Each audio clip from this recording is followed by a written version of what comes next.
Orang itu menjadi kikir itu karena nganggap hidup itu lama dan uang itu penting. Kalau zaman Nabi itu sederhana kalau melihat hidup. Pernah suatu saat Nabi itu punya jatah makan karena Nabi itu hidupnya juga pas-pasan. Jadi Nabi itu unik. Beliau di satu sisi kaya raya, bisa ngurmat Abu Hurairah, Ammar, Suhaib. Ashabu Sufa itu dirawat Nabi semua. Itu kan kaya, bisa ngerawat sekian orang. Tapi di sisi yang lain untuk pribadinya beliau miskin. Kadang nggak bisa makan hari itu. Tapi di saat yang sama bisa merawat ahlus suffah.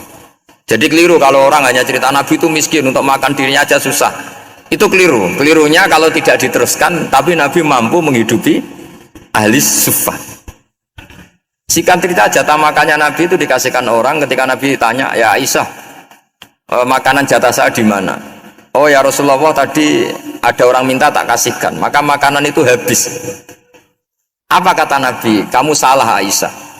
Yang kamu kasihkan itu justru yang masih. Ya, yang kamu kasihkan itu justru yang masih. Sehingga Nabi menganggap, makanya Nabi terus ngendikan. Ya kalau mukhatabnya lelaki ya kira-kira begini.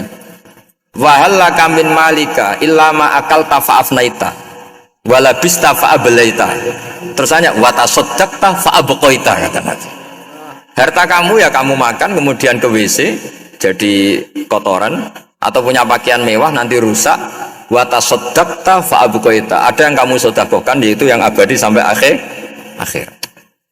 Sehingga banyak pengusaha yang mencintai saya setelah tak ajari hadis itu, misalnya punya uang 1 miliar karena dia spekulan atau pedagang rawan bangkrut, disedekahkan ke masjid 50 juta, yaitu yang abadi. Jadi kalau suatu saat bangkrut, dia masih punya uang 50 juta di akhirat.